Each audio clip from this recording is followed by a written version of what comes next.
There's nothing that breaks a father's heart quite like watching his child lose hope. When Merritt Rowe saw the light fade from his son Jalen's eyes after that terrible accident, he knew he had a choice: accept what the doctors said or fight for a miracle. Jalen was 20 years old when his spine was shattered at a construction site. The doctors said he'd never walk again. Merritt was just a 62-year-old garage mechanic with no engineering degree and barely enough money to get by. But he made his son a promise. In his small garage, surrounded by old tools and scrap metal, Merritt started building something impossible, a device that could help Jalen walk. Everyone told him he was wasting his time. The doctors, the neighbors, even some family members. But Merritt didn't stop. What he built would shock them all. Could a father's love actually do the impossible? Before we jump back in, tell us where you're tuning in from, and if this story touches you, make sure you're subscribed, because tomorrow I've saved something extra special for you. The row house sat at the end of Maple Street in Millfield, Pennsylvania, a working-class town where everyone knew everyone and nobody had much but made do with what they had. The house itself was modest, a two-bedroom ranch with faded blue siding and a detached garage that had seen better days. But to Merritt Rowe, that garage was sacred ground. It was where he'd built his life, raised his son, and kept the memory of his late wife alive through the smell of motor oil and the sound of wrenches turning. Merritt had been a mechanic for 40 years. His hands were permanently stained with grease, his knuckles scarred from decades of scraped metal and stubborn bolts. He'd never finished high school, dropped out at 16 when his own father died, and someone needed to pay the bills. But he had a gift for understanding how things worked. Give him an engine that wouldn't start, and he'd find the problem. Show him a machine that had given up, and he'd coax it back to life. He'd met Marie at the local diner when he was 23. She was a waitress with kind eyes and a laugh that made him forget how tired he was. They married 6 months later in a small ceremony at the courthouse. Jalen was born 2 years after that, and for a while, life felt complete. Marie died when Jalen was 8, an aneurysm that came without warning took her in her sleep. Merritt woke up that morning to find his world had changed forever. Raising Jalen alone had been the hardest thing he'd ever done. But it was also the thing he was most proud of. He taught his son everything he knew: how to change oil, how to fix a carburetor, how to measure twice and cut once. On weekends, they'd work on projects together in the garage. Sometimes it was fixing a neighbor's lawnmower. Other times, they'd build something just for fun: a birdhouse, a small workbench, a wooden bat for Jalen's Little League games. Jalen had been a natural athlete. From the time he could walk, he was running, jumping, throwing. Baseball became his passion. Merritt would spend hours in the backyard with him, teaching him to throw curveballs and catch pop flies. The old leather glove still hung on a nail in the garage, worn and beloved. Jalen had dreams of playing college ball, maybe going pro if he got lucky. But more than that, he wanted to be an engineer. He'd watch his father work and ask endless questions about how things functioned. Why metal bent the way it did? What made an engine run? He was smarter than Merritt had ever been. Graduated high school with honors, got accepted to the state university with a partial scholarship. But the money wasn't enough. Tuition, room, board, it all added up to more than they had. So Jalen deferred for a year, took a job with a local construction company to save up. He was good at it, strong and reliable. The crew chief said he had a future in the trade if engineering didn't work out. The accident happened on a Tuesday in March. Jalen was working on a commercial building site downtown. A load of steel beams was being hoisted to the 3rd floor when one of the cables snapped. Jalen was standing below, didn't see it coming. 300 pounds of steel fell 20 feet and caught him across the lower back. The sound, they told Merritt later, was something nobody would forget. Merritt got the call at the garage. Lionel, his oldest friend and fellow mechanic, drove him to the hospital. The emergency room doctor explained that Jalen's spine had been fractured at the T11-T12 vertebrae. Surgery was immediate. They needed to stabilize the break, prevent further damage. Merritt sat in the waiting room for 6 hours, his hands shaking, unable to do anything but pray to a God he wasn't sure was listening. Jalen survived the surgery, but when he woke up, he couldn't feel his legs. The months that followed were a blur of hospital rooms, physical therapy sessions, and medical bills that piled up faster than Merritt could pay them. Insurance covered some of it, but there were deductibles, co-pays, out-of-pocket expenses that seemed designed to bankrupt ordinary people. Merritt picked up extra shifts at the garage, worked weekends, skipped meals to make the numbers work. Kaisha Washington was Jalen's physical therapist at County Rehab Center. She was in her mid-30s, had a calm presence and honest eyes that didn't promise what she couldn't deliver. She worked with Jalen 3 times a week, teaching him how to navigate life from a wheelchair, how to build upper body strength, how to prevent muscle atrophy in his paralyzed legs. She was kind but realistic.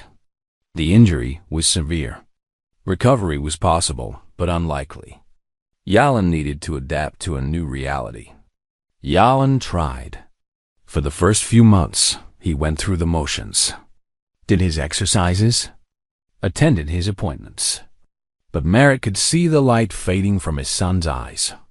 The boy who dreamed of playing baseball and building bridges was disappearing, replaced by someone who stared at the ceiling for hours and barely spoke. Mrs. Dalworth, their elderly neighbor, brought meals twice a week. She'd known Jalen since he was born, watched him grow up throwing baseballs in the backyard. Now she watched him waste away in that wheelchair, and it broke her heart too. She told Merritt to keep fighting, that miracles happened to those who didn't give up. Merritt wanted to believe her. Lionel had been Merritt's friend for 30 years. They'd worked side by side at the garage, fixed cars together, shared beers on Friday nights. Lionel was a practical man, didn't believe in false hope or impossible dreams. But he believed in friendship. He stopped by the house most evenings, sat with Merritt in the garage, listened when Merritt needed to talk. He didn't have answers. Nobody did. But he was there, and that mattered. The garage became Merritt's refuge. After Jalen went to bed each night, Merritt would sit at his workbench surrounded by tools and half-finished projects, trying to make sense of what had happened. He'd fixed thousands of broken things in his life.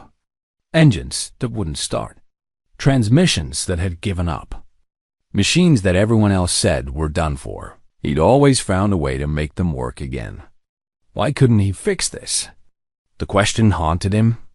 His son was broken, and Merritt didn't know how to make him whole. The doctors had their answers: accept it, adapt, move on. But every time Merritt looked at that old baseball glove hanging on the wall, he remembered teaching Jalen to catch. He remembered the joy in his son's eyes when he hit his first home run. He remembered the boy who believed anything was possible if he worked hard enough. That boy was still in there somewhere. Merritt could feel it. He just needed to find a way to bring him back. Late at night, when the house was quiet and the world felt impossibly heavy, Merritt would sit at his workbench and think about Marie. What would she do? What would she tell him? He liked to think she'd tell him not to give up, that their son deserved every chance, every possibility, every moment of hope they could give him. So Merritt sat in the garage, surrounded by the tools of his trade, and wondered if maybe, just maybe, there was something he could build that would give his son back his life. The 6-month follow-up appointment fell on a gray October morning. Merritt drove Jalen to County General Hospital in silence, the wheelchair folded in the truck bed, the weight of what they might hear pressing down on both of them. They'd been holding on to hope, fragile, desperate hope, that the doctors would have good news, that the feeling would return. That recovery was still possible. Dr. Pemberton met them in his office on the 4th floor. He was in his mid-40s, wore wire-rimmed glasses, and had the bearing of someone who delivered bad news so many times it no longer kept him awake at night. He was professional, not unkind, but clinical in the way doctors learn to be when emotion would make their job impossible. The X-rays were clipped to a light board on the wall. Pemberton pointed to the images with a pen, explaining what Merritt struggled to understand. The T11, T12 vertebrae, the fracture line, the spinal cord compression. Words like incomplete paralysis and limited neural recovery that sounded like they should mean something hopeful but didn't. There's been some sensory improvement, Pemberton said, looking at Yalin rather than Merritt. You've regained some feeling in your upper thighs. That's encouraging. But the motor function, the ability to move your legs voluntarily, hasn't returned. But it could still come back, right? Yalin asked. His voice was small, younger than his 20 years. It's only been 6 months. Pemberton set down his pen. He took off his glasses and cleaned them with a cloth from his pocket, giving himself a moment before answering. Yalin, I won't lie to you. After 6 months, the likelihood of significant motor recovery is very low. Most improvement happens in the first 3 months. You've plateaued. The word hung in the air like a sentence. What does that mean? Merritt asked, though he already knew. It means functional walking is not realistic, Pemberton said. I'm sorry. I know that's not what you wanted to hear. But I think it's time we focus on adaptation rather than recovery. There are excellent wheelchair models now, vocational retraining programs, resources to help you build a full life. Yalin turned his face to the wall. Merritt saw his son's jaw clench, saw the tears he was trying not to cry. There's nothing else we can do? Merritt pressed. No other treatments? Surgery? We could repeat the spinal decompression, but given the current imaging, I don't believe it would change the outcome. The damage is simply too extensive. Pemberton's voice was gentle but firm. I understand this is difficult, but acceptance is part of healing. Yalin can have a good life. It will just be different than he planned. The drive home was worse than the appointment. Yalin stared out the window, silent. Merritt gripped the steering wheel so hard, his knuckles went white. He wanted to say something comforting, something hopeful, but every word that came to mind felt hollow. Back at the house, Yalin asked to be left alone. Merritt helped him into the wheelchair, watched him roll down the hallway to his bedroom, heard the door close with a quiet click that somehow sounded final. Merritt stood in the living room for a long time, the hospital paperwork in his hands, the discharge summary, the prognosis, the recommendations for adaptive equipment and counseling services, all of it written in crisp medical language that reduced his son's future to a series of checkboxes and resource lists. He walked to the garage because he didn't know where else to go. The space was exactly as he'd left it that morning. Tools on pegboards, an engine block on the workbench waiting for new gaskets, the smell of oil and metal and sawdust. Merritt sat on his work stool and set the medical papers beside him.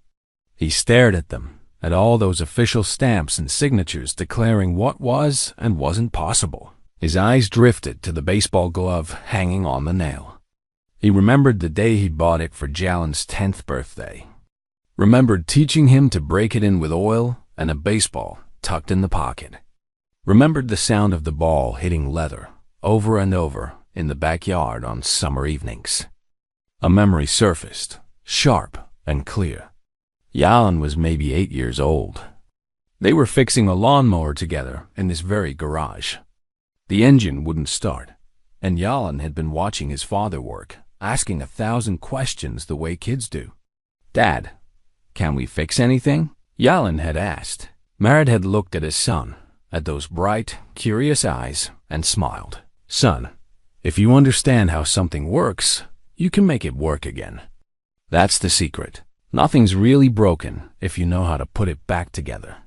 Yalin had believed him, had carried that philosophy into everything he did. Merritt picked up the medical report again. Read the words, "not realistic," and "too extensive," and "acceptance."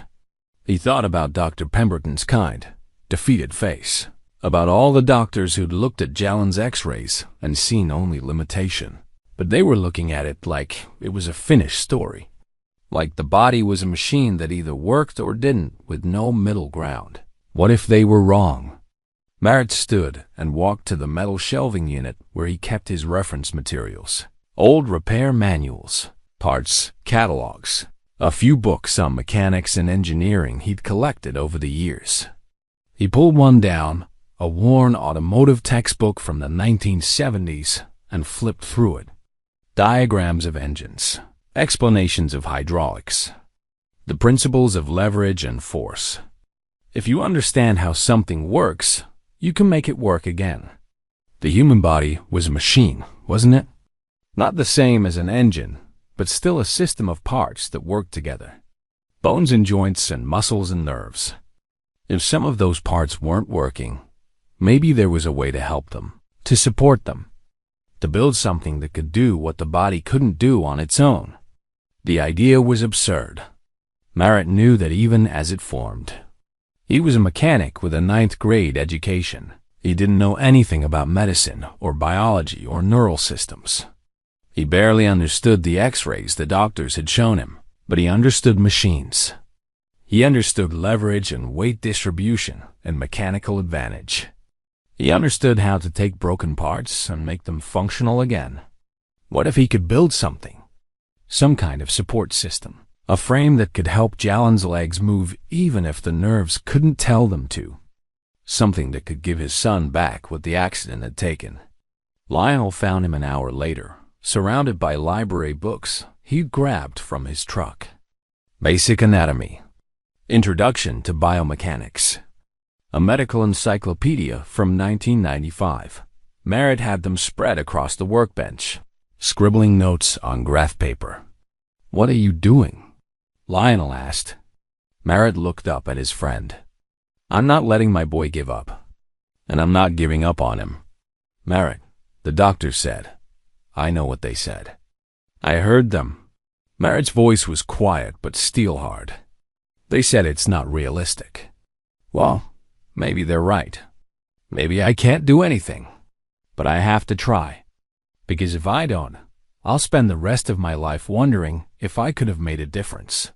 Lionel looked at the books, at the sketches already taking shape on the graph paper. He shook his head slowly, but there was something in his expression. Not quite belief, but not quite dismissal either. "You're crazy, you know that?" "Probably," Merritt agreed.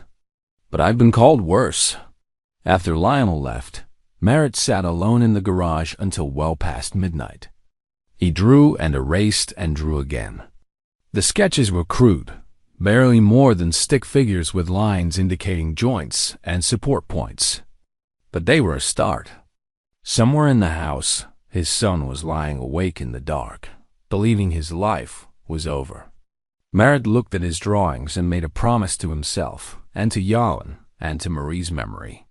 He would find a way, even if it took everything he had. Even if everyone thought he was foolish, he would build something that gave his son a chance to stand again. The impossible was just a word, and words could be wrong. 2 weeks after the appointment with Dr. Pemberton, Merritt's obsession had taken over his life. He worked his regular shifts at the garage during the day, came home to check on Jalen, then disappeared into his workshop until 2 or 3 in the morning. The garage had transformed from a mechanic's workspace into something that looked like a mad scientist's laboratory. Anatomy posters covered the walls. Notebooks filled with calculations and sketches littered every surface. The workbench that used to hold carburetors and spark plugs now supported medical textbooks and engineering diagrams. Merritt struggled with concepts that had never been part of his world. Biomechanics, kinetics, neural pathways. The books might as well have been written in a foreign language. But he was stubborn, and he'd always learn by doing. He read the same passages 5, 6, 7 times until they started to make sense. He watched videos on his old laptop, university lectures on robotics, demonstrations of assistive devices, explanations of how muscles and joints work together to create movement. The public library became his second home. 3 times a week, he'd stop there after work, returning one stack of books and checking out another. Mrs. Kowalski, the head librarian, was in her 60s with sharp eyes and a warmer heart than her stern demeanor suggested. She noticed his unusual reading pattern, automotive repair, mixed with advanced engineering texts, mixed with medical journals. Building something special? She asked one afternoon as he checked out a book on hydraulic systems and another on human anatomy. Trying to, Merritt said. Not sure I'm smart enough, but I'm trying. She looked at him for a long moment, then disappeared into the back office. She returned with 3 more books that weren't in the catalog. These were donated by a retired engineer, too technical for most people, but they might help you. No rush on returning them. Merritt thanked her, and she waved him off. But he saw the kindness in her gesture, and it meant more than she could know. The financial reality of what he was attempting hit him hard. Commercial exoskeletons existed. He'd found them online. Devices that could help paralyzed people walk, but they cost between $70,000 and $100,000. Insurance rarely covered them, classifying them as experimental or not medically necessary. Merritt had maybe $1,500 in savings. His house had equity but was already mortgaged. He couldn't borrow what he didn't have. So he'd build it himself, from scratch, using whatever he could find. The junkyards around Millfield became his shopping grounds. He'd spend Saturday mornings picking through piles of scrap metal, hydraulic cylinders from old car lifts, electric motors from discarded appliances. The yard owners got to know him, started setting aside parts they thought he might need. He paid in cash, small amounts that wouldn't break him, but added up week after week. His workbench filled with salvaged components. A hydraulic cylinder from a dump truck. Aluminum tubing from a bicycle frame. Servo motors from a printer someone had thrown away. Ball bearings, bolts, strips of neoprene padding. To anyone else, it looked like junk. To Merritt, it was possibility. Lionel stopped by most evenings. He'd watch Merritt work, occasionally offering to help with welding or cutting metal. But mostly he was there to make sure his friend wasn't completely losing himself in this impossible project. You know, this is crazy, right? Lionel said one night, watching Merritt test a joint mechanism he'd cobbled together. You've mentioned that before. I'm mentioning it again. The doctors, people who went to school for this, they said it can't be done. Merritt didn't look up from his work. They said Yalan won't walk again. That's not the same as can't be done. That just means they don't know how to do it. And you think you do? Merritt, you're a mechanic. I'm a mechanic who fixes broken things. Merritt set down his wrench and looked at his friend. What else am I supposed to do, Lionel? Watch my son give up. Tell him there's no hope. I can't do that. I won't. Lionel sighed. I know, that's why I'm here. But don't forget to take care of yourself too. You look like hell. You look like hell. It was true. Merritt had lost weight, his face gaunt and shadowed. He slept maybe 4 hours a night. He couldn't remember the last time he'd eaten a proper meal. But none of that mattered compared to what he was trying to accomplish. Meanwhile, Yalan continued his physical therapy sessions with Kaisha 3 times a week. Merritt drove him to the rehab center and waited in the lobby while Kaisha put his son through exercises designed to maintain what function remained: stretching, resistance training for his upper body, transfer techniques from wheelchair to bed to chair. Yalan went through the motions, but his heart wasn't in it. Kaisha noticed. She was too good at her job not to. Talk to me, she said one afternoon as Yalan completed a set of arm exercises. What's going on? Nothing's going on. That's the problem. You seem angry. Wouldn't you be? Yalan's voice was sharp. 6 months of this, and I'm not any better. I'm just learning to be a better cripple. Keisha didn't flinch at the word, though she hated hearing him use it. You're learning to adapt. That's not the same as giving up. Feels the same. She set down her clipboard and sat beside him. Your father's been asking a lot of questions lately. About how muscles work. About nerve signals. About biomechanics. You know anything about that? Yalan looked away. He's in the garage every night, working on something. Won't tell me what. Maybe you should ask him. Maybe I don't want to know. But the truth was, Yalan did want to know. The curiosity aided him. What was his father doing out there, night after night? What project was so important that Merritt barely slept, barely ate, barely seemed to exist outside that garage? One evening, unable to take the isolation anymore, Yalan wheeled himself out to the garage. The overhead light was on, casting harsh shadows. His father stood at the workbench, bent over a series of metal pieces that looked like they might be leg braces. The walls were covered with drawings and notes. It looked like the workspace of someone who'd become obsessed. Dad? Merritt turned, startled. His hands were greasy, his shirt stained with oil.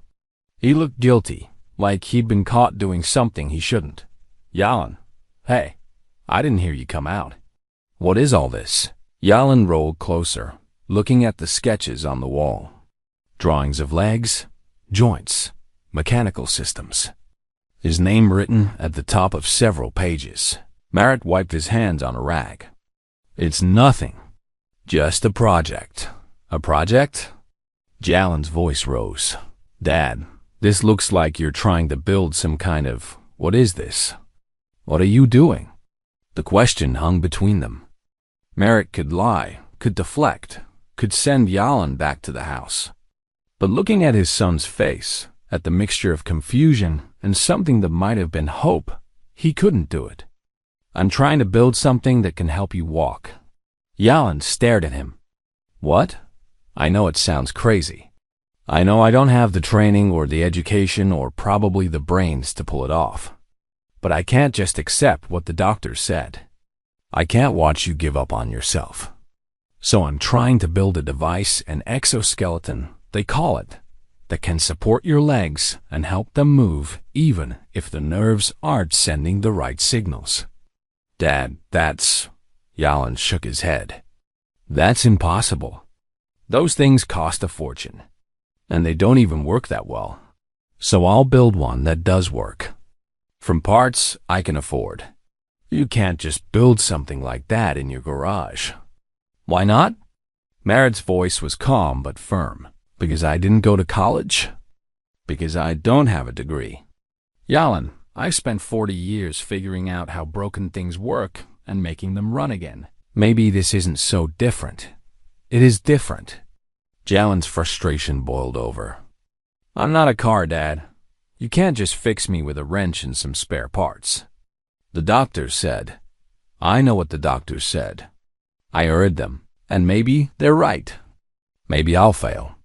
Maybe all this is for nothing. But I'd rather try and fail than not try at all. They faced each other in the harsh light of the garage. Father and son. One desperate to save, one desperate not to hope. Finally, Yalan spoke, his voice quieter. I don't want you to waste your time on something impossible. It's not a waste if it's for you. Yalan wheeled himself back toward the house without another word. Merritt watched him go, his heart heavy. He'd wanted to bring hope, but all he'd done was open a wound neither of them knew how to heal. He turned back to his workbench, to the pieces of metal that represented months of learning and effort. Maybe Yalan was right. Maybe this was impossible. But Merritt picked up his tools anyway and kept working. Because giving up had never been something he knew how to do. 3 days passed in tense silence. Yalan avoided the garage. Merritt continued working but felt the weight of his son's doubt pressing down on him. The confrontation had shaken something loose between them, created a distance that hadn't been there before.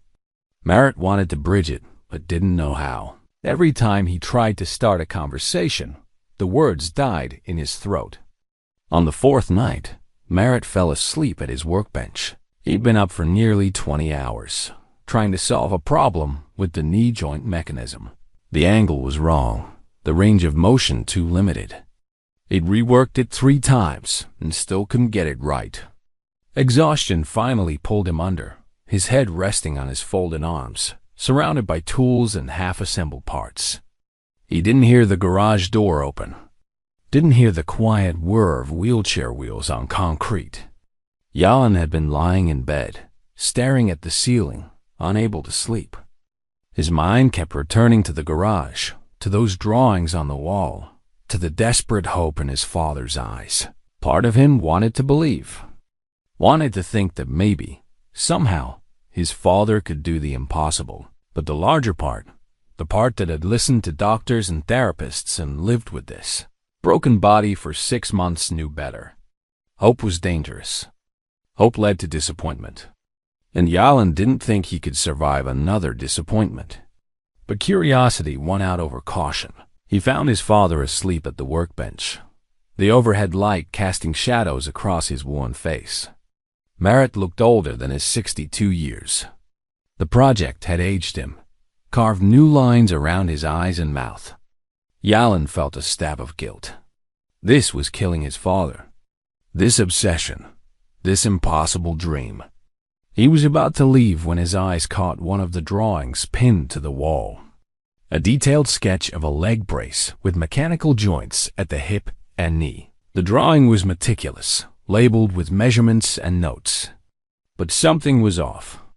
Jan wheeled closer, studying the design. The knee joint showed a pivot point that would bear the user's full weight during the stance phase of walking. But the support structure, a single aluminum rod, wasn't thick enough. Basic physics. The force would be too great. The rod would bend or break under load. He picked up a pencil from the workbench and, almost without thinking, pulled down the drawing. On a fresh sheet of paper, he sketched a modification. A reinforced joint using a double rod system with a cross brace. The weight would distribute more evenly. The structure would hold. The pencil moving across paper felt good, familiar. He'd always loved drafting, loved the precision of technical drawing. It had been months since he'd done any engineering work, months since he'd let himself think about the future he planned. But sitting here in his father's garage, surrounded by this crazy project, something dormant inside him stirred. "You're right about the joint." Jan jumped. His father was awake, watching him with tired eyes. "I didn't mean to wake you," Jan said. "You didn't. I was barely sleeping anyway." Merritt stood slowly, his back protesting. He moved to look at Jalen's sketch. "Show me what you're thinking." Jalen hesitated, then pointed to the modifications. "This single support won't handle the stress. When you put full body weight on it during walking, the force vector here," he tapped the drawing, "will exceed the material's yield strength. You need double support with triangulated bracing." Merritt studied the sketch, then looked at his own design. "I didn't think about the force distribution. I was just focused on the range of motion. Range of motion doesn't matter if the joint collapses the first time someone leans on it." "You're right." Merritt pulled down his original drawing and set Jalen's beside it. "This is better. Stronger. How did you know?" "Statics and dynamics. Engineering 201.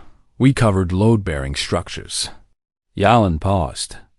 "Dad, even with this fix, you know how complicated this is, right? The mechanical parts are just the beginning. You need sensors to detect movement and tension, control systems to coordinate the motors, power supplies, software to run it all. This isn't something you can just build with junkyard parts. I know it's complicated. It's more than complicated. It's nearly impossible. Nearly isn't the same as completely." Merritt sat on his work stool. "Look, I'm not naive. I know the odds. But I also know I can't just do nothing.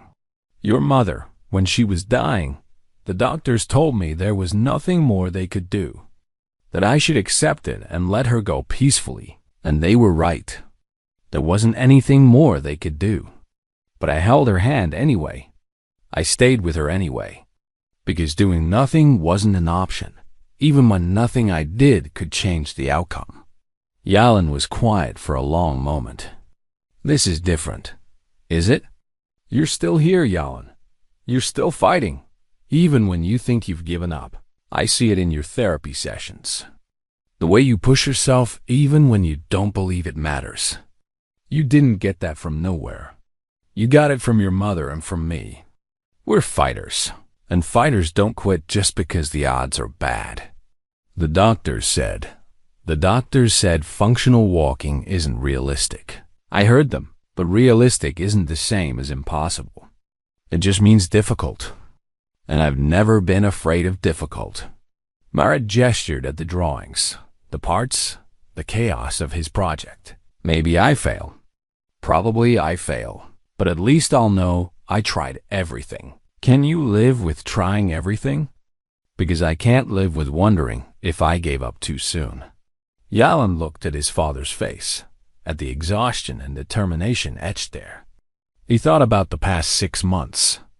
The depression, the isolation, the slow death of hope. Then he looked at the drawings on the wall, at his own sketch with its clean lines and calculated precision. The control system is going to be the biggest problem, Yalan said quietly. Even if you get the mechanical parts right, you need sophisticated software to interpret nerve signals and coordinate motor responses.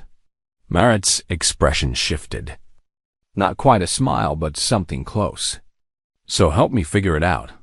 Dad, I don't know if you know more than I do. You've got the engineering background. You understand the math, the physics. I can build things and solve mechanical problems. But this, he gestured at the sketches, this needs both of us.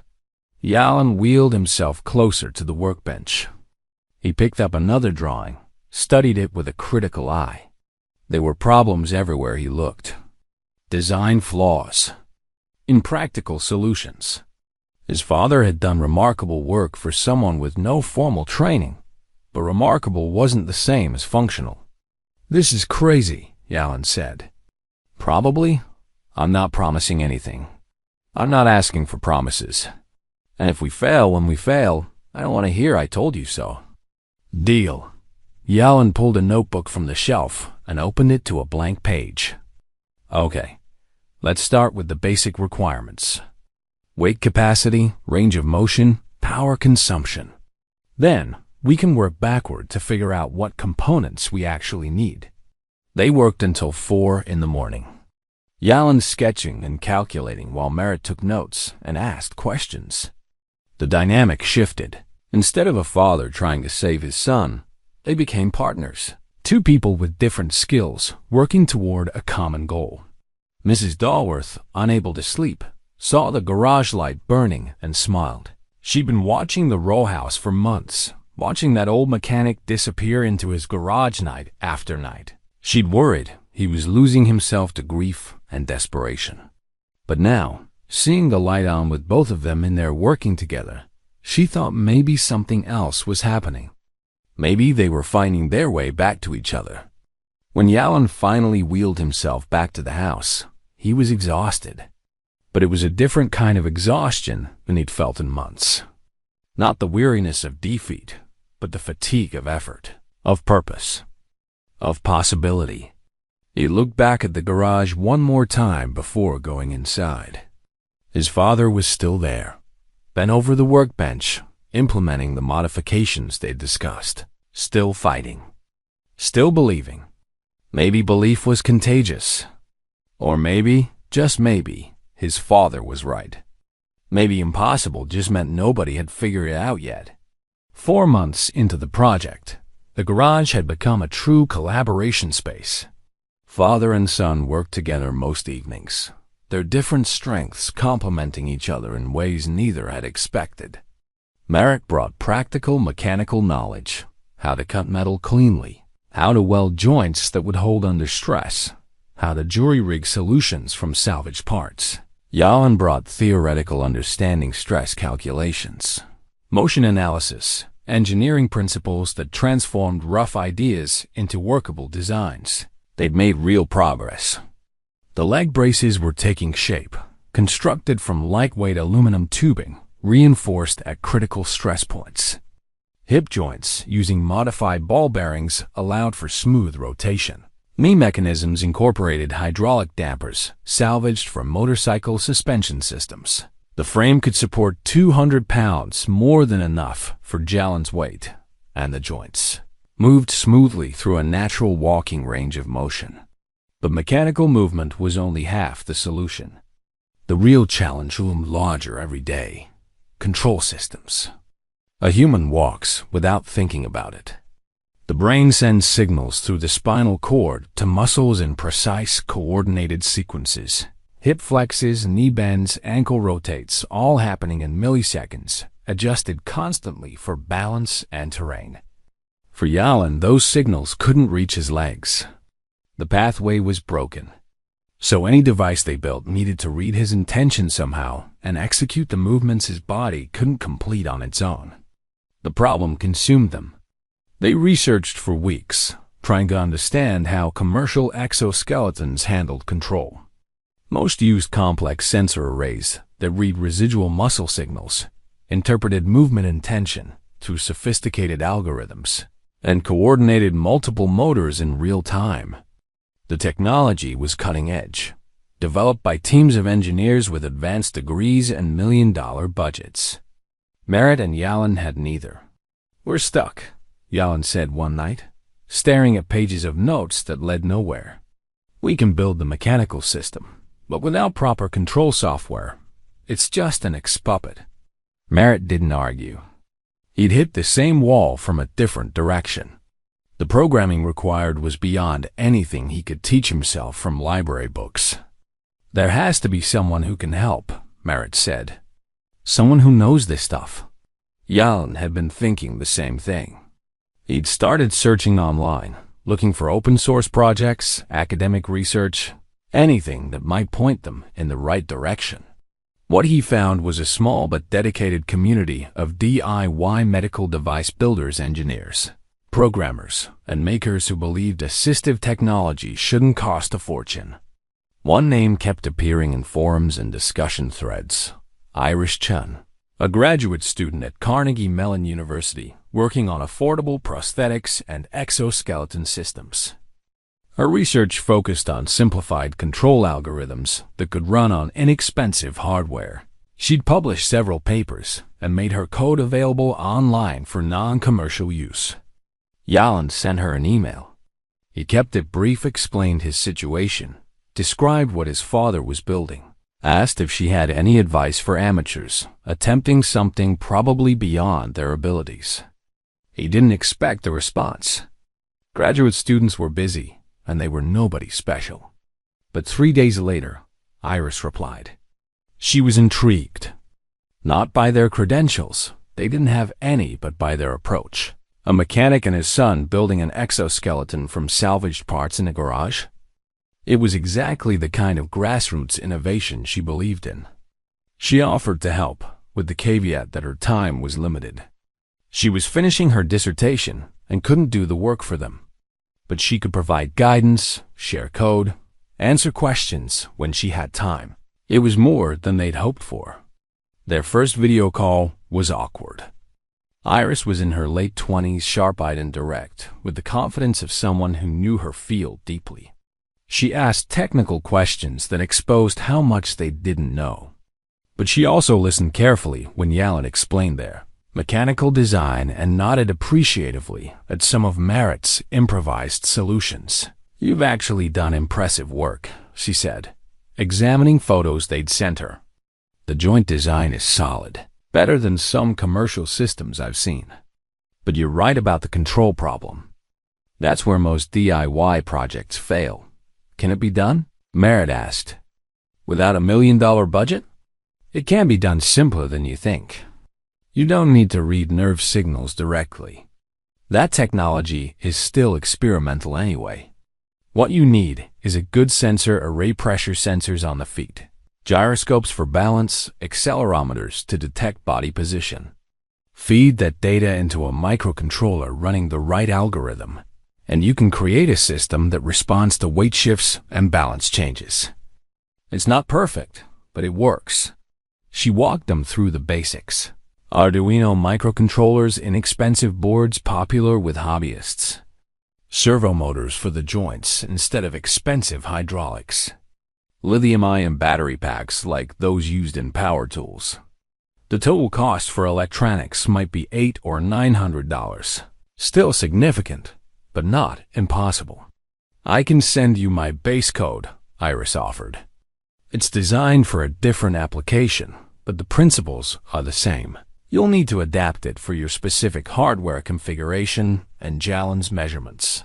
It's going to take time and testing, but it's doable. After the call, Merritt and Jalen sat in the garage, energized but also daunted. They had a path forward now, but it required money they didn't have. Merritt's savings were depleted. He'd been picking up every extra shift he could, but the costs kept mounting. "We need to figure out funding," Jalen said. "Maybe there are grants. Disability organizations?" Merritt shook his head. "I looked into that already. The application processes take months, and most programs don't fund individual projects like this. They support established research or commercial development." "What about a fundraiser? Online crowdfunding?" The suggestion made Merritt uncomfortable. He'd never liked asking for help, never wanted to be seen as someone who couldn't handle his own problems. Pride had always been both his strength and his weakness. "I don't want charity," he said. "It's not charity, Dad. It's people choosing to support something they believe in. We're trying to do something that could help other families too. Not just us. If we document what we're doing, share the designs, maybe others can learn from it." Merritt considered that. The idea of their struggle helping someone else that changed the equation. Made it feel less like begging and more like community. "You really think people would contribute?" "I think people like stories about not giving up, about fighting for what matters. We've got that story." They spent the next evening creating a crowdfunding campaign. Jalen wrote the description, explaining his injury and his father's project in simple, honest terms. Merritt filmed a short video on his phone, nothing fancy. Just the two of them in the garage, talking about what they were building and why. They showed the prototype, explained what they still needed, set a modest goal of $1,200 for the electronic components. Jalen posted it late on a Thursday night. By morning, they had their first donation, $50 from Mrs. Dolworth, then $100 from Lionel. Small amounts from friends and family started trickling in. $20 here, $30 there. People they'd known for years, offering what they could. By the end of the week, they'd raised $300. It wasn't much, but it was something. Proof that others believed in what they were trying to do. Then Hugh Brennan called. He was a reporter for a local online news site. Had seen a crowdfunding campaign and thought it would make a good human interest story. Would they be willing to be interviewed? Merritt's first instinct was to say no. He didn't want publicity, didn't want attention. But Jalen pointed out that media coverage could help their fundraising, could bring in the donations they desperately needed.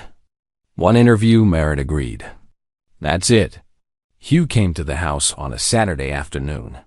He was in his early 40s, wore jeans and a casual jacket, carried a camera and a notebook. He was respectful, not intrusive, asked thoughtful questions, and listened carefully to their answers. He photographed the garage, the prototype, Merritt and Jalen working together. The article went live on Monday. Local father builds medical device for paralyzed son. By Tuesday morning, their crowdfunding page had exploded. Donations poured in from across the state, then from neighboring states, then from people they'd never met in places they'd never been. $50, $20, $100. Messages came with the donations. People sharing their own stories of disability, of family members who fought similar battles, of strangers moved by a father's determination. Within a week, they'd surpassed their goal. Within 2 weeks, they had over $2,000. Merritt sat at his kitchen table, reading through the messages, tears in his eyes. A father in Ohio whose daughter had cerebral palsy. A veteran in Texas with a spinal cord injury. A grandmother in Florida whose grandson used a wheelchair. All of them thanking Merritt and Yalan for giving them hope.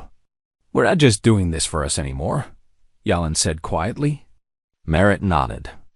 The weight of that responsibility settled on his shoulders, but it didn't feel heavy. It felt right. They ordered the components they needed. Arduino boards, pressure sensors, gyroscopes, servo motors, battery packs. Everything arrived in boxes over the next 2 weeks. The integration phase began connecting mechanical systems to electronic controls, translating Iris's code to work with their specific setup, calibrating sensors to read correctly. It was frustrating work. Things failed constantly. Sensors gave false readings. Motors overheated. Software crashed. But they kept troubleshooting, kept problem-solving, kept learning. Slowly, piece by piece, the system came together. Late one night, they achieved their first success. Yalan activated a pressure sensor by pressing his hand against it. The Arduino read the signal. The code processed the input. A servo motor engaged, moving one of the leg joints. It was clumsy and slow, but it worked. Father and son looked at each other across the workbench. 7 months of work had led to this moment, a single mechanical joint responding to an electronic signal.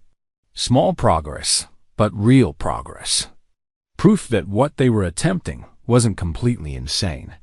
"We might actually do this," Yalan said. Merritt allowed himself a small smile. "We might." Outside, Mrs. Dalworth watched the garage light burning bright into the night. She said a quiet prayer for those 2 stubborn men, fighting against impossible odds. And she believed, with a certainty she couldn't explain, that somehow they were going to win. 7 months after Merritt first sketched his impossible idea on graph paper, the exosuit was nearly complete. The mechanical frame fit together beautifully, aluminum braces running from hip to ankle, motorized joints at each articulation point, padding at every contact surface. The control system had been integrated, tested, and debugged dozens of times. Power systems were reliable. Sensors were calibrated. The device wasn't pretty. It looked industrial and cobbled together, which it was, but it was functional. They were planning the first fitting for the following week. Merritt had built a simple harness system to secure the device to Yalan's body. They'd borrowed parallel bars from Kaisha's clinic for support during initial tests. Everything was ready. The impossible dream was within reach.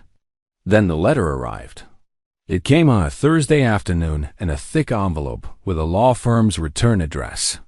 Merritt opened it standing at the mailbox, expecting maybe a medical bill or insurance statement. What he found instead made his blood run cold. The letterhead read Kinetic Medical Systems, Inc. The document was labeled Cease and Desist Notice. Merritt's hand shook as he read. The language was dense legal terminology, but the meaning was clear enough. Kinetic Medical Systems manufactured commercial exoskeletons. They held multiple patents on assistive walking devices. They claimed Merritt's design, the design they'd somehow learned about, infringed on their intellectual property. They demanded immediate cessation of all construction and destruction of all components. Failure to comply would result in legal action. The letter included technical drawings pulled from patent filings, showing mechanisms that did bear some resemblance to what Merritt had built.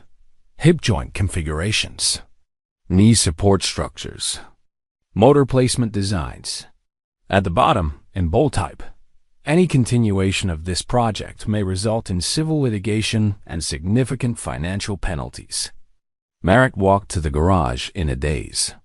Yalan was there, working on calibrating the balance sensors. He looked up when his father entered. "What's wrong?" Merritt handed him the letter without speaking. Yalan read it, his expression darkening with each paragraph. When he finished, he read it again, as if hoping the words might change the second time through. How did they even know? Yalin asked. The article. The crowdfunding page. We made ourselves visible. Can they do this? Can they just shut us down? I don't know. It's full of legal language I barely understand. But they've got lawyers and patents and money. We've got none of those things. They sat in silence for a long moment, the nearly completed exosuit standing between them like a monument to wasted effort. What do we do? Yalin asked quietly. I don't know.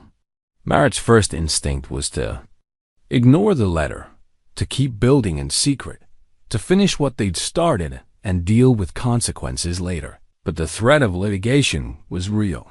He could lose his house, his business, everything he'd worked his entire life to build. And for what? A device that might not even work? But giving up meant abandoning Yalin, meant accepting defeat just when victory was closest. He didn't sleep that night. Neither did Yalin. They sat at the kitchen table, the letter between them, trying to make sense of what it meant and what they should do. Lionel came by the next morning. Merritt showed him the letter. This is garbage, Lionel said after reading it. Scare tactics from a corporation protecting their profits. Maybe, but scare tactics with legal backing. You need to talk to a lawyer. Find out where you actually stand. Lawyers cost money I don't have. Then find one who'll talk to you for free. There's got to be someone who can at least tell you if this thing has teeth or if they're bluffing. Through connections in town, people who knew people, they got a name. Judith Hollingsworth, a retired patent attorney who'd moved to Millfield 5 years ago. She'd spent 30 years working for a firm in Pittsburgh before deciding she'd had enough of corporate law. Now she volunteered with a legal aid clinic and grew tomatoes in her backyard. She agreed to meet with them that afternoon. Judith was in her early 70s, sharp-eyed and no-nonsense. She invited them into her home office, offered coffee they were too nervous to drink, and read through the cease and desist letter with the careful attention of someone who'd seen 1,000 such documents. Well, she said finally, they're not entirely wrong. But they're not entirely right either. What does that mean? Merritt asked. It means patent law is complicated. Yes, Kinetic Medical holds patents on exoskeleton technology. But patents are specific. They protect particular implementations, not general concepts. The question is whether your design infringes on their specific patent claims or whether it's sufficiently different. She pulled out her laptop and spent 20 minutes reviewing patent filings online, comparing them to photos of Merritt's device that Yalin had on his phone. Here's what I see, Judith said. Your hip joint design uses a ball and socket mechanism that's common across multiple patents and predates Kinetic's filing. That's not infringement. Your knee support uses hydraulic dampers positioned differently than their patent specifies. Also probably not infringement. But this servo motor placement here, she pointed to one of the photos. That's very similar to their patent, 8,742,903. That could be a problem. So we can't build it? Jalen's voice was flat. I didn't say that. I said it could be a problem if you were manufacturing and selling these devices commercially. But you're not. You're building a single unit for personal use. That exists in a legal gray area. The patent system is designed to prevent commercial exploitation, not to stop individuals from solving their own problems. So they can't sue us? Merritt asked. Oh, they can absolutely sue you. Anyone can sue anyone for anything. The question is whether they'd win and whether it's worth their effort. A lawsuit would cost them tens of thousands in legal fees. You're not a commercial threat. You're not cutting into their market share. And the publicity of a major corporation crushing a father trying to help his disabled son? That would be a PR nightmare. So what do we do? Judith thought for a moment. First, document everything. Show that your design is original work, not copied from their patents. Second, Modify the components they specifically cite in the letter. Make your design clearly distinct from their claims. Third, let me draft a response. I'll do it pro bono because I believe in what you're doing and because I'm retired and bored. We'll assert your right to build a personal assistive device, clarify that you have no commercial intent, and push back on their intimidation. Over the next week, they redesigned the contested components. The servo motor placement was changed, which actually improved the weight distribution. The control algorithm was modified to operate differently than the patent described. Every change was documented with photos, sketches, and dated notes. Judith sent their response respectful but firm, asserting their rights while acknowledging the patents existed. They outlined the modifications made and clarified this was purely personal use with no commercial intent. Then they waited. 2 weeks passed with no response from Kinetic Medical. Every day, Merritt checked the mail expecting another legal threat, but none came. Judith's theory was they'd been bluffing. They probably send these letters to anyone they hear about building anything vaguely similar to their products. Most people don't have the knowledge or resources to fight back, so they just give up. But actual litigation? That costs money and generates bad press. They did the calculation and decided you weren't worth it. The crisis had passed, but it left scars. Merritt realized how fragile their entire project was. How easily it could have been taken away by lawyers and corporate interests. They'd been so focused on the technical challenges that they hadn't considered the legal ones. We're not just fighting physics anymore, Yalin said one night in the garage. We're fighting a system that doesn't want regular people to solve problems like this. A system that says if you can't afford their devices, you don't deserve to walk. Merritt nodded slowly. Then maybe what we're doing is bigger than just you. Maybe it's about proving that ordinary people can still build things. That we don't need permission from corporations to help ourselves. The experience changed something in how they viewed their project.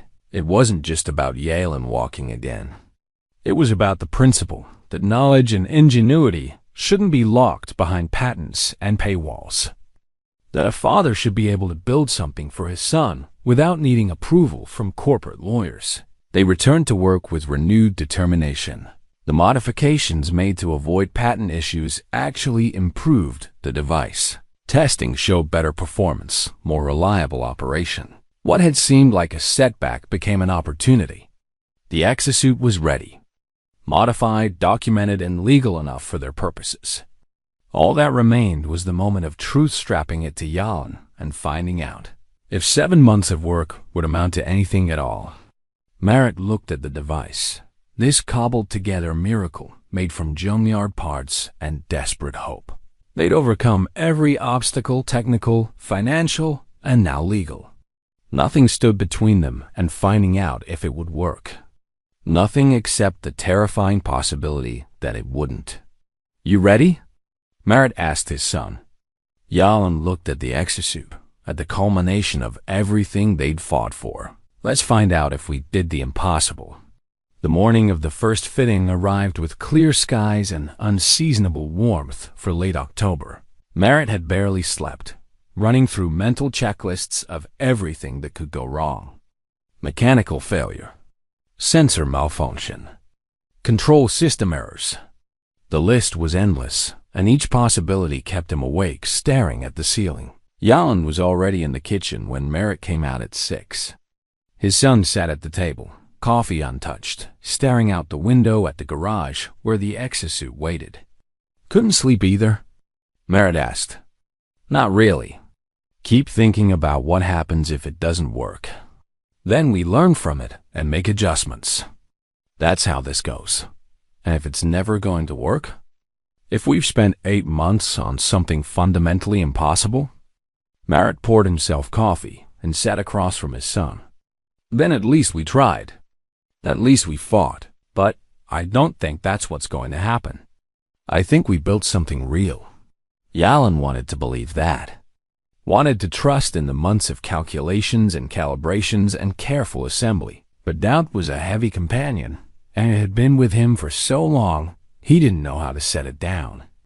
Keisha arrived at 9, as they'd planned. She'd brought her professional equipment, blood pressure cuff, pulse oximeter, emergency supplies. Her presence was both reassuring and sobering. She was there to help, but also to monitor for medical complications, to intervene if something went wrong. "How are you feeling?" she asked Yalan, terrified, honestly. "That's normal. What you're about to attempt, it's significant. But I'll be right here monitoring everything. If anything seems unsafe, we stop immediately." Lionel showed up shortly after with the parallel bars they borrowed from the rehab clinic. He and Merritt spent an hour setting them up in the garage, making sure they were stable and properly positioned. Mrs. Dalworth watched from her porch, hands clasped together as if in prayer. By noon, a small group had gathered, just the people who'd been part of the journey. Hugh Brennan had asked if he could document the attempt, and after some discussion, Merritt agreed. Not for publicity, but for record. If this worked, others might want to know how. If it failed, at least they'd have documentation of what went wrong. The exosuit lay on Merritt's workbench, all its components checked and rechecked. The aluminum frame gleamed dull in the garage light. Motors were secured at hip and knee joints. Sensor pads were attached to the foo plates. Battery pack was charged and tested. Control unit showed green lights across all systems. It looked like something from a science fiction movie. Industrial and makeshift, but also purposeful. Every piece had been chosen carefully, fitted precisely, tested exhaustively. "We should start the fitting process," Keisha said. "It's going to take time to get everything secured properly." Yalan wheeled himself to the center of the garage. Merritt and Lionel carefully lifted the exosuit frame, positioning it around his son's legs. This was the moment they designed for, but never actually executed. Theory was about to meet reality.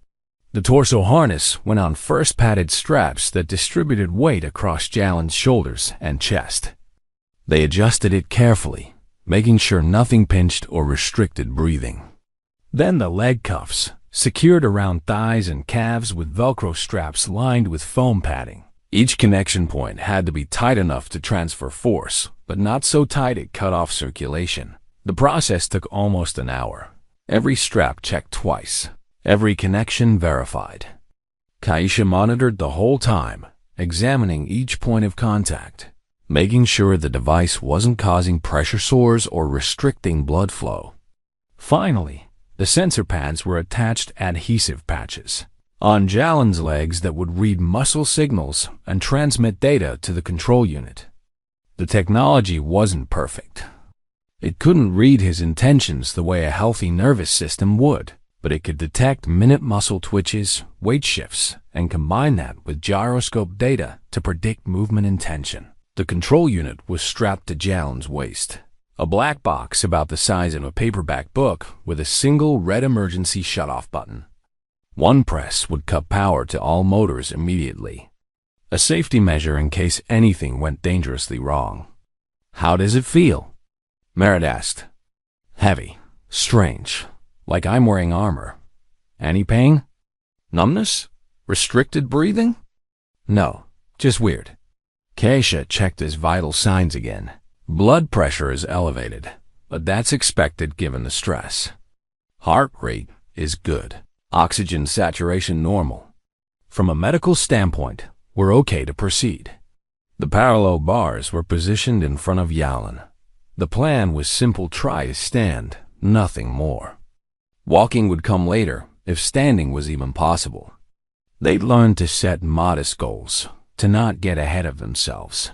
Merritt powered on the control system. LEDs blinked green as the Arduino booted up. The interface screen showed sensor readings, all nominal. Motor systems initialized with a soft hum that sounded almost alive.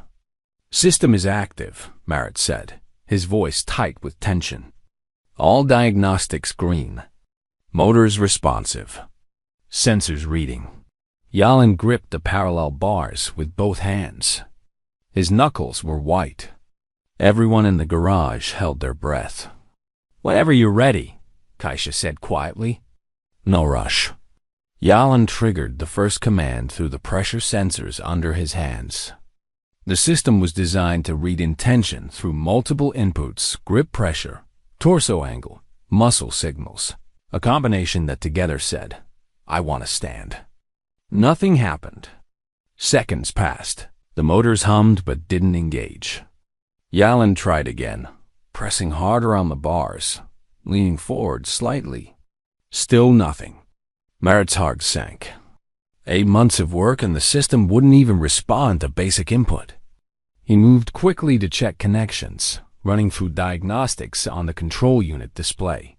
"Sensor wire is loose," he said, finding the problem. A connection to one of the leg sensors had come partially detached during the fitting process. He reattached it, tested continuity with a multimeter.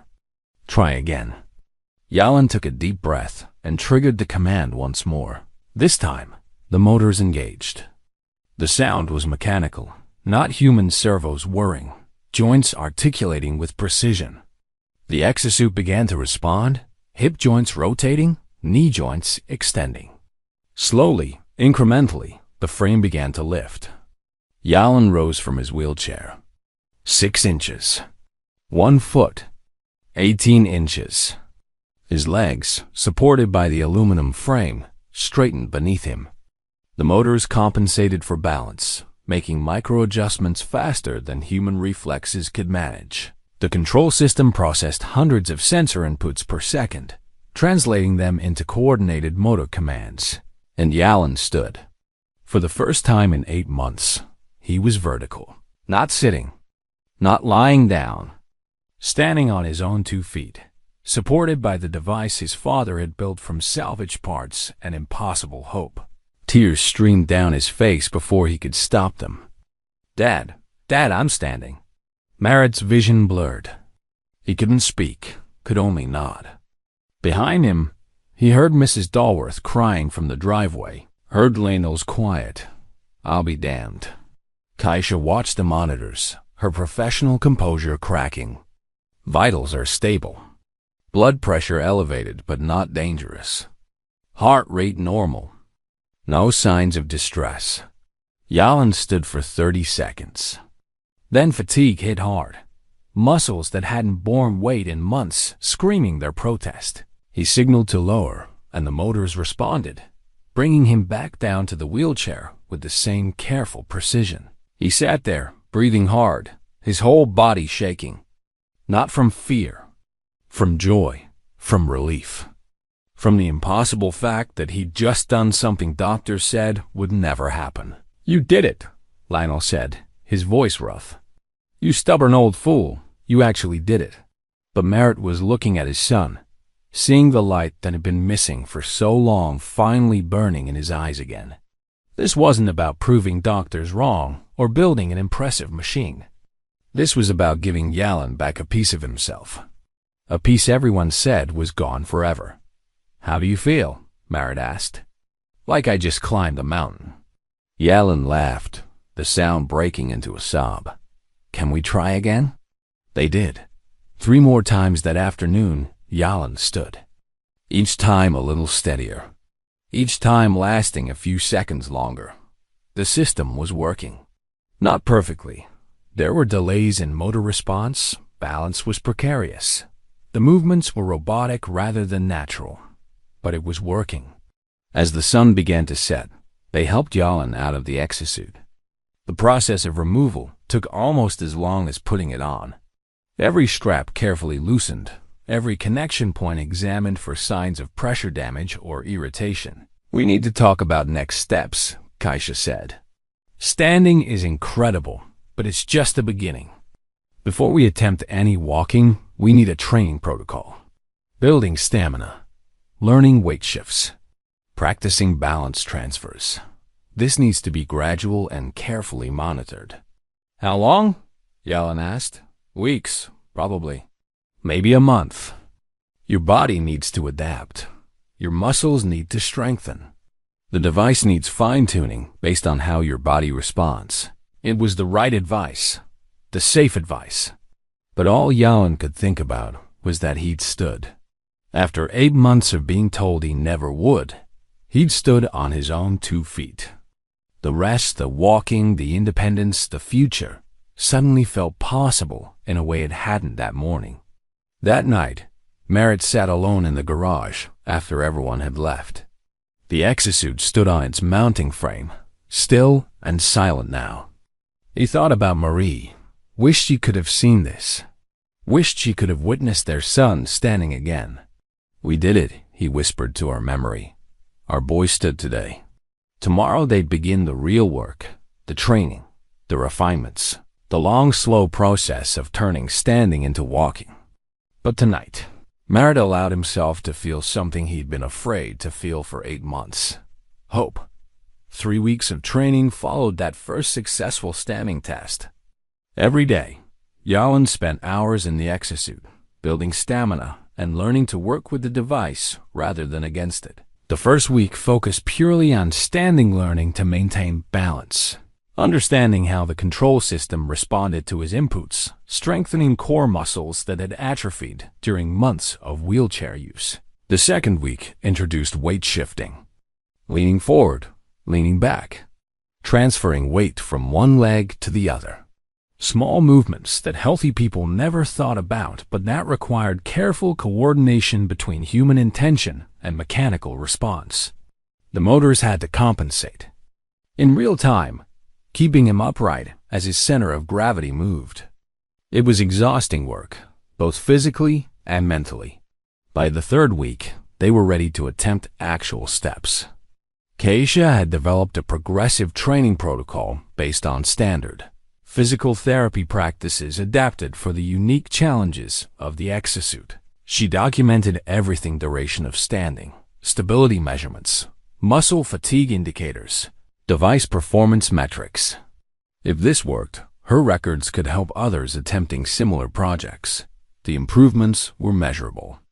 Yalan could stand for 5 minutes now without exhaustion. Balance was steadier. The control system had been fine-tuned based on weeks of data collection. Motor response times were faster. Battery life was extended.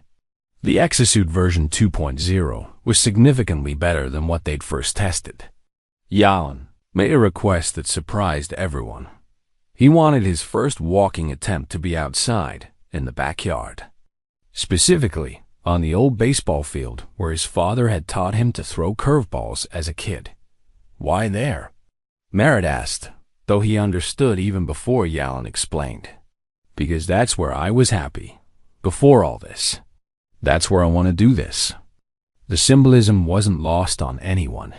The baseball field represented normalcy, childhood, the life Yalan had lived before the accident took it away. Taking his first steps, there would be reclaiming something more than just the ability to walk. It would be reclaiming himself.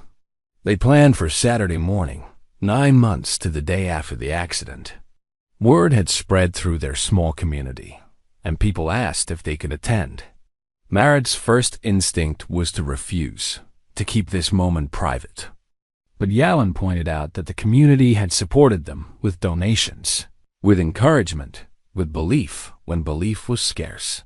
They deserved to witness what they'd helped make possible.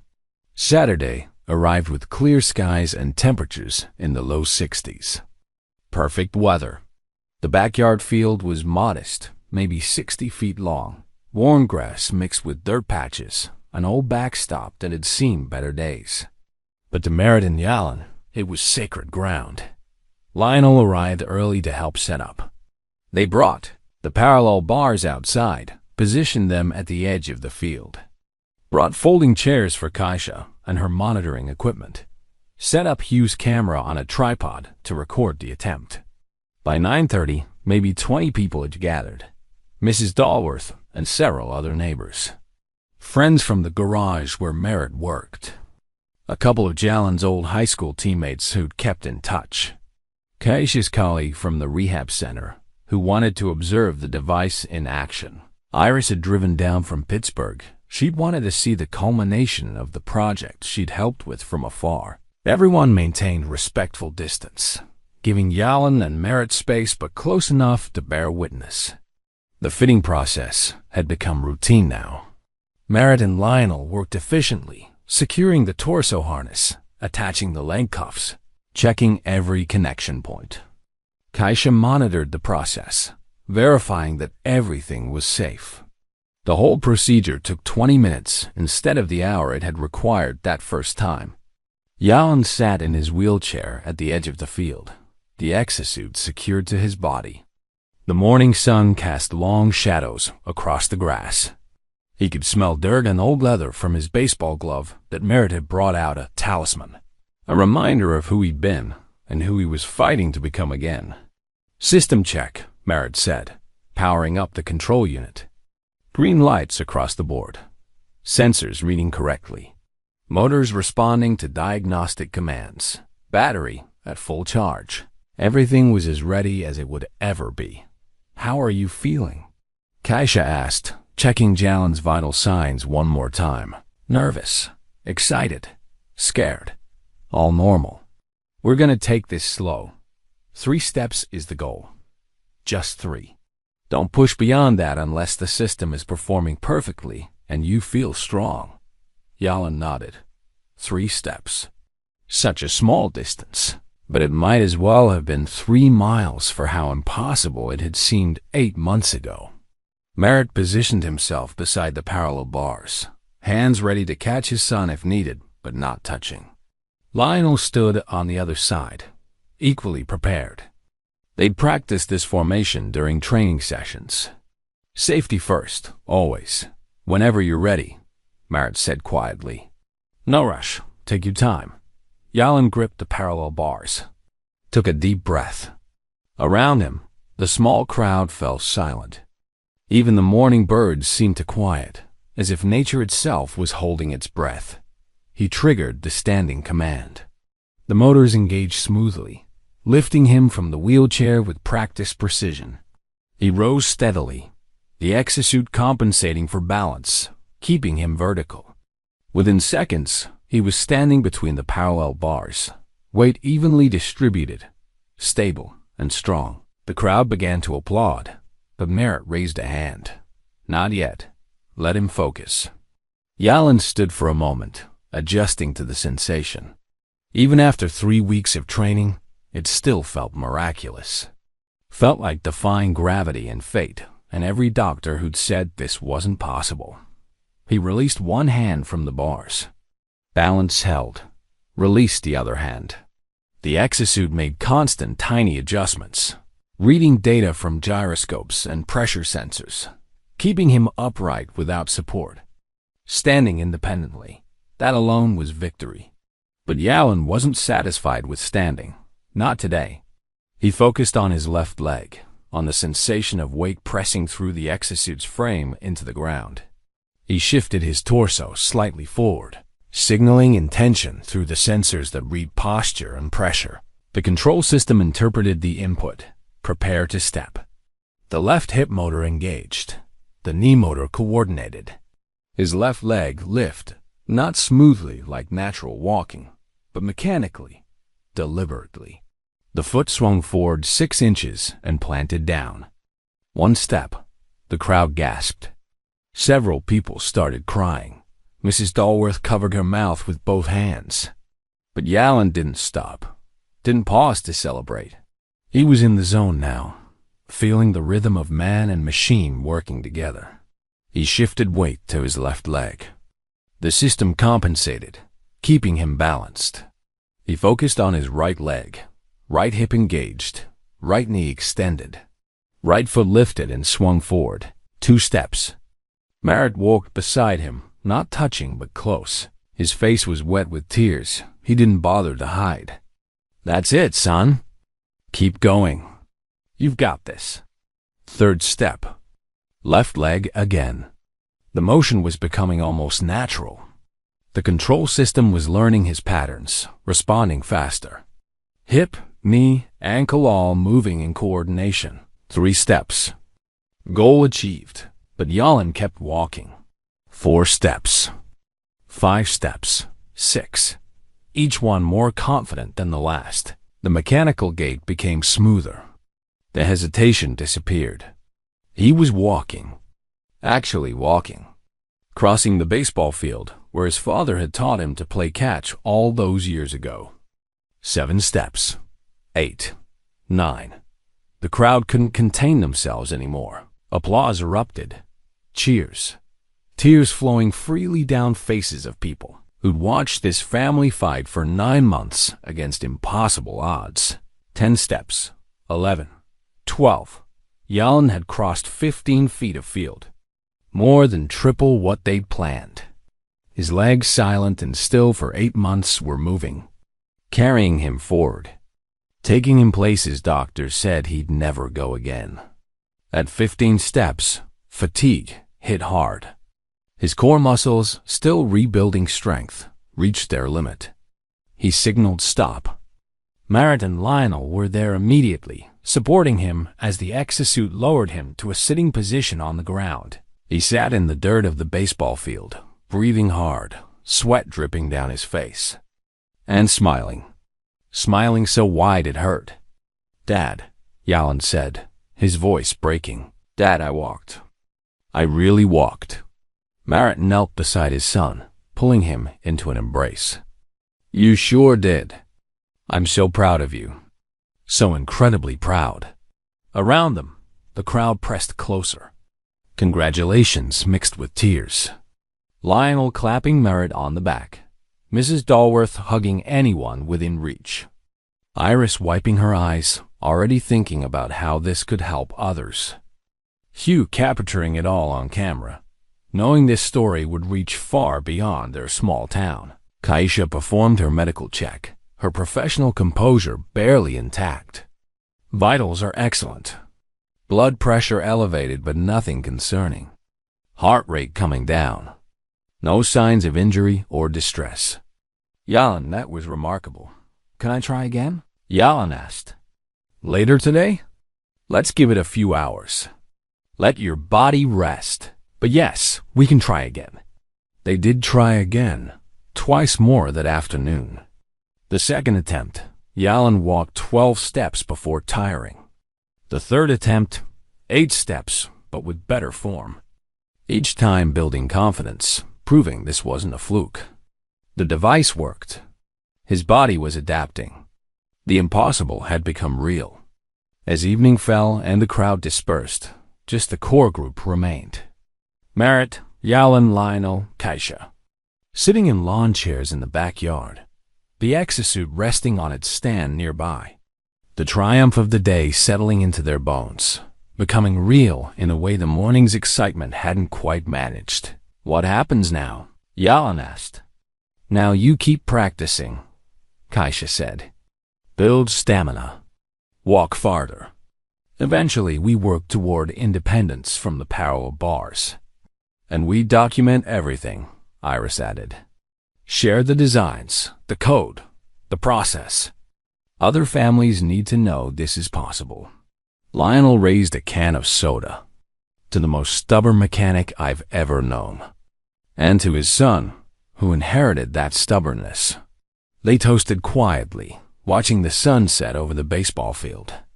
Merritt felt the weight of the past 9 months lifting. The desperate nights in the garage, the financial strain, the doubt and fear and moments when giving up seemed like the only sane option. All of it had led here, to this afternoon when his son walked across a baseball field under his own power. Marie would have loved this, would have cried and laughed and been so impossibly proud of both of them. "We did it, son," Merritt said quietly. Jalin nodded. "We really did." 1 step complete, Jalin's balance held. The exosuit compensated automatically, motors making micro-adjustments to keep him stable. He could feel his heart pounding, could hear the blood rushing in his ears. But beneath the fear and excitement was something else, a growing sense of control, of partnership between his body and the machine his father had built. Tears already streamed down faces in the small crowd, but Jalin barely noticed. His entire focus narrowed to the next movement, the next impossible step. He shifted his weight fully onto his left leg. The pressure sensors registered the change. The gyroscopes detected his center of gravity moving. The control system interpreted these signals. Prepare right leg for swing phase. Second command. Right leg. Step forward. The device responded. Right hip motor engaged with that familiar mechanical hum. Right knee joint articulated smoothly, smoother than the first step, as if the system was learning in real time. Right foot lifted, swung forward in an arc, planted 6 inches ahead of the left. 2 steps. The motion felt more natural this time, less robotic. The delay between intention and execution was shrinking as the control algorithm adapted to his patterns. Third command. Left leg again. Hip flexed. Knee extended. Foot swung and planted. 3 steps. Goal achieved. But something had shifted inside Yalan. The fear that had dominated the first step was gone, replaced by exhilaration. By the intoxicating realization that he could do this. That his father had actually built something that worked. That 8 months of doubt and struggle had led to this moment of truth. He didn't stop. 4th step, right leg. The movement came more naturally now, his body remembering rhythms it thought it had forgotten. The exosuit responded faithfully, translating his intentions into mechanical motion. 5th step, left leg. Merritt walked beside him, hands ready to catch but not touching, his face a mixture of tears and wonder. "That's it, son." Merritt's voice was thick with emotion. "Keep going. You've got this." 6th step. 7th. The mechanical gait was evening out, becoming almost rhythmic. Walk, shift, walk, shift. The motors coordinated seamlessly. The battery pack supplied steady power. Every component they'd salvaged, every line of code Iris had helped them write, every calibration they'd performed, all of it working together in symphony. 8 steps. 9. 10. The crowd couldn't contain themselves anymore. Applause erupted spontaneously. Cheers. Shouts of encouragement. Mrs. Dalworth sobbed openly, her hands clasped in prayer. Lionel wiped his eyes with the back of his hand, grinning so wide his face hurt. 11 steps. 12. Yalan had crossed 15 feet of the baseball field, the field where his father had taught him to throw curveballs, where he'd spent countless summer evenings as a kid, dreaming of playing college ball. He was back on that field now, not playing baseball, but doing something even more significant. Reclaiming what had been taken from him. 13, 14, 15. At 18 feet, reality caught up with exhilaration. Jalen's core muscles, still rebuilding after months of atrophy, reached their limit. Fatigue flooded through him, sudden and overwhelming. His grip on the control inputs faltered. He signaled stop. Merritt and Lionel were there instantly, practiced from weeks of training sessions. They supported him as the exosuit's motors reversed their sequence, carefully lowering him to a sitting position. He ended up on the ground in the dirt of the baseball field, the same dirt he'd slid into bases on as a kid, breathing hard, sweating, exhausted, and smiling. Smiling so wide it hurt his face. "Dad," Yalan said, his voice breaking with emotion. "Dad, I walked. I really walked." Merritt knelt beside his son in the dirt, pulling him into an embrace. His shoulders shook with sobs he'd been holding back for 8 months. "You sure did." 15 steps. 15. "I'm so proud of you. So incredibly proud."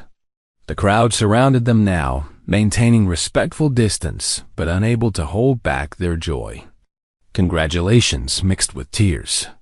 Neighbors who'd watched this family struggle, who'd brought casseroles and offered prayers, now witnessing the impossible made real. You captured everything with his camera. The embrace between father and son, the exosuit with its industrial angles catching the morning light, the faces of people crying tears of joy, images that would spread far beyond Millfield, reaching people who needed to see that impossible wasn't forever. Kaisha knelt beside them, her professional equipment in hand, but her professional composure shattered. She checked Jalen's pulse, his blood pressure, his oxygen saturation, all normal, better than normal. Vitals are excellent, she managed, her voice unsteady. Blood pressure elevated, but nothing concerning. Heart rate coming down already. No signs of injury or distress. She paused, setting down her stethoscope. Yalan, that was remarkable. Truly remarkable. Can I try again? Yalan asked immediately. Later today? Merritt laughed through his tears. Let's give it a few hours. Let your body rest. But yes, we can absolutely try again. They did try again that afternoon, and again that evening. The second attempt, Yalan walked 12 steps before fatigue set in. The third attempt, 8 steps, but with noticeably better form, smoother transitions between strides. Each walk proved this wasn't a fluke. Wasn't adrenaline or luck or wishful thinking. The device worked. His body was adapting. The impossible had become repeatable, reliable reality. As the sun set over the baseball field and the crowd finally dispersed, a small group remained. Merritt, Yalan, Lionel, Kaisha, and Iris. They sat in lawn chairs on the worn grass, the exosuit resting on its stand nearby like a tired athlete after a championship game. What happens now? Yalan asked, breaking the comfortable silence. Kaisha answered first. Now you keep practicing. Build stamina. Walk farther. Eventually, we work toward independence from support structures. This is just the beginning. And we document everything, Iris added, her academic mind already organizing the data. Share the designs, the code, the entire process. Other families need to know this is possible. That it doesn't require corporate funding or university resources. Just determination and community. Lionel raised his can of soda in a toast. To the most stubborn mechanic I've ever known. And to his son, who inherited that stubbornness in the best possible way. They toasted quietly as darkness settled over the field. Merritt looked at his son, really looked at him, and saw something that had been missing for 8 months. Not just the ability to stand or walk, though those were miracles in themselves. But something deeper. Hope. Purpose. The light in his eyes that said he believed in tomorrow again. We did it, son, Merritt said quietly. Yalan nodded, looking at the exosuit that had given him back his life. We really did. The weeks following that Saturday became a blur of media attention, technical refinements, and steady progress. Hugh's article went viral. Shared across social media platforms and picked up by national news outlets. Television stations called requesting interviews. Disability advocacy organizations reached out wanting to feature their story. The crowdfunding page was flooded with new donations, far more than they needed from people inspired by what a father and son had accomplished in a small garage. Merritt was uncomfortable with the attention. He'd never wanted fame or recognition. Just wanted to help his son. But Yalan convinced him that sharing their story served a larger purpose. Every interview they gave, every detail they shared, was information that might help another family facing similar odds. They made their designs open source. Every sketch, every calculation, every line of code was uploaded to a shared repository online. The control algorithms Iris had helped develop. The mechanical specifications for joints and supports. The parts lists with sources for salvaged components. Everything was free, available to anyone who wanted to try building their own device. The response was overwhelming. Engineers offered improvements. Programmers debugged code. Fabricators shared better techniques for metalwork. A community formed around the project people who believed assistive technology shouldn't be locked behind patents and profit margins. Within a month, 3 other families had started their own builds, using the Row exosuit as a template. But the attention also brought scrutiny. Medical professionals questioned the safety of DIY devices. Some argued that unlicensed equipment could cause injury, that proper medical oversight was essential. Merritt understood their concerns. He'd worried about the same things during every step of development. But he also knew that when commercial devices cost $80,000 and insurance wouldn't pay, families had to choose between giving up and taking calculated risks. Kaisha became their advocate in the medical community. She published a case study documenting Jalen's progress, the safety protocols they'd implemented, the medical monitoring that had accompanied every test. Her paper appeared in a physical therapy journal, lending credibility to the idea that carefully executed DIY projects could be viable alternatives for patients without other options. The exosuit itself continued evolving. Version 3.0 incorporated feedback from the community that had formed online. Lighter materials, more efficient motors, improved battery management. Each iteration made the device more practical for daily use. 2 months after that first walk, Jalen was using the exosuit regularly. Not constantly. He still relied on his wheelchair for most mobility, but for specific activities where standing or walking mattered. He could stand at a workbench to study engineering diagrams, could walk short distances across campus between classes, could stand at social gatherings instead of always looking up at people from chair height. The device wasn't perfect. It was loud. The motors hummed audibly with each step. It was heavy, adding 15 pounds to his body weight. It drew stares in public, made him stand out in ways that sometimes felt uncomfortable. But it gave him choices. And choices, after 8 months of having none, felt like freedom. One evening, Merritt found his son in the garage, sketching modifications to the knee joint design. "What are you working on?" Merritt asked. "Thinking about the next person who builds one of these. How can we make it easier? Cheaper? More reliable?" Merritt smiled. This was who his son had always been, someone who solved problems not just for himself but for others.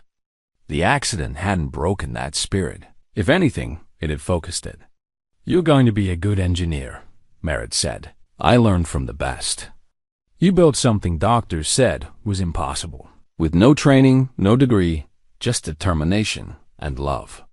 That's engineering at its purest."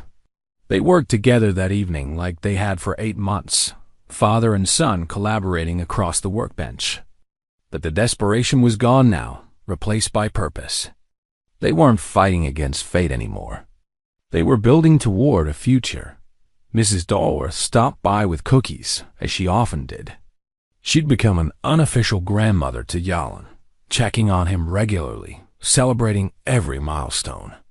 She looked at the two of them working in the garage and shook her head with affection. "You two," she said. "You reminded this whole town what's possible when you don't give up. Half the people on this street were ready to write you off as crazy. Now they talk about you like you're heroes." "We're not heroes," Merritt said. "Just a father who couldn't accept losing his son. That's what makes you heroes. You fought when fighting seemed pointless. You believed when belief made no sense. And you won." After she left, Jalen turned to his father. "She's right, you know. What we did, it's bigger than just me walking again." "How do you mean?" "We proved that ordinary people can still do extraordinary things. That you don't need permission from corporations or approval from institutions. You just need to care enough to try." Merritt thought about that. About the families already building their own devices. About the community forming around open-source assistive technology. About the possibility that what had started as one father's desperate project might become a movement. "Your mother would have loved this," Merritt said quietly. "She always believed in fighting for what mattered. She'd be proud of you, Dad. I know I am." They returned to their work, improving designs that would help people they'd never meet. Outside, the neighborhood settled into evening routines. Inside the garage, where an impossible dream had been born, father and son continued building toward a future where impossible was just another challenge waiting to be solved. The light burned late into the night, as it had for 8 months. But now it burned not from desperation, but from hope. And hope, they'd learned, was the most powerful tool of all. 6 months after that Saturday morning on the baseball field, Yalan stood in his college dorm room, strapping on the exosuit before his morning classes. The routine had become second nature. Secure the torso harness, fasten the leg cuffs, activate the control system, check the diagnostics. Green lights across the board. Battery at 90%. Ready for the day. Version 4.0 was remarkable compared to what they'd first built. Lighter by 5 pounds. Quieter motors that hummed rather than whirred. Battery life extended to 6 hours of active use. Response times so fast the delay between intention and movement was barely perceptible. It still looked homemade industrial angles and exposed framework, but it worked better than some commercial devices costing 10 times what they'd spent. Yalan had moved into campus housing a month earlier, taking that crucial step toward independence. His father had been nervous about it, worried about what would happen if the device malfunctioned when no one was around to help. But Yalan needed this. Needed to prove to himself that he could live on his own terms, not as someone perpetually dependent on others. The original graph paper sketches his father had drawn hung framed on the wall beside his desk. Crude drawings that had somehow transformed into the device that gave him mobility. Every time Yalan looked at them, he remembered those desperate early days when success seemed impossible and giving up seemed inevitable. They'd come so far from that place. His engineering classes were going well. Dean's List last semester, on track for the same this term. Professors who knew his story treated him like any other student, which was exactly what he wanted. He was learning advanced mechanics, computer-aided design, material science, all the formal knowledge his father had taught himself from library books. Yalan planned to take that knowledge and make the next generation of exosuits even better. The second step foundation had grown beyond anything they'd imagined. What started as merit, helping a few families, had become a network of volunteers across 3 states. Retired engineers, machinists, physical therapists, programmers, people who believed assistive technology should be accessible to everyone, not just those who could afford it. 5 families had successfully built their own devices using the Row design as a template. A young girl with muscular dystrophy who could now stand at her school desk. A construction worker with a spinal injury similar to Yalan's who'd returned to light-duty work. A veteran whose VA benefits hadn't covered the equipment he needed. Each success felt like validation, proof that what they'd accomplished wasn't just luck, but a replicable process. Merritt still worked at the garage during the day, but his evenings were dedicated to Second Step. The organization operated out of his garage and a borrowed workshop space downtown. Small scale, grassroots, effective. They didn't have corporate funding or government grants. Just donations from people who believed in the mission and volunteers who gave their time because the work mattered. Kinetic Medical Systems had gone silent after that initial cease and desist letter. The publicity around Merritt and Yalan's story had made further legal action untenable. Interestingly, 2 engineers from the company had quietly reached out through intermediaries, offering technical advice without official company approval. They'd been moved by the story, frustrated by their employer's pricing strategies, and wanted to help however they could. Iris completed her PhD, citing the Row project prominently in her dissertation. She joined Second Step as technical director, continuing to provide programming expertise and control system development. The collaboration between grassroots builders and academic researchers was becoming a model for how innovation could happen outside traditional corporate structures. On a warm April evening, Merritt drove to campus to meet Yalan for dinner. He found his son on the quad, playing catch with classmates. Yalan wore the exosuit under loose pants, the device barely visible. He couldn't run that remained beyond current capabilities, but he could stand, position himself, throw, and catch. Good enough to participate. Good enough to be one of the guys. Merritt watched from a distance, not wanting to intrude. But Yalan spotted him and waved him over. "Dad, Show them your curveball. Merritt laughed, joining the group. Someone tossed him a ball. He wound up with exaggerated showmanship, threw a gentle curve that broke at the last second. The students applauded, and for a few minutes, Merritt was just another guy playing catch on a spring evening. Later, father and son sat on a bench overlooking the quad as the sun set. "You doing okay here?" Merritt asked. "Living on your own?" "I'm good, Dad. Really good. Better than I thought possible a year ago. Your mother would be so proud. Not just the walking, but everything. The way you fought. The way you're helping others now. I learned that from both of you. That impossible just means nobody's figured it out yet." They sat quietly, watching students cross the quad. Young people taking for granted the simple act of walking from class to class. "Do you ever think about what would have happened if we'd listened to the doctors?" Yalin asked. "If we just accepted their verdict? Sometimes. But I couldn't do that. Couldn't watch you give up without fighting with everything I had. We helped more than just me, didn't we? We're still helping. Every family that builds their own device because they saw what we did. That's the real victory." As darkness fell, Merritt drove home through familiar streets. Mrs. Dalworth's porch light glowed warmly. The garage light was on. Lionel was probably there, working on another build. Inside the garage, Merritt found his friend welding a joint assembly for a new exosuit. This one for a teenager 2 towns over whose parents had contacted them through the website. The work continued. One family at a time, one device at a time, proving that determination could overcome impossible odds. Merritt picked up his tools and joined his friend. There was always more work to do. Always another family that needed help. Always another person who deserved a chance to stand. People asked him sometimes how he did it. Built something doctors said was impossible. His answer was always the same. "I didn't do it alone.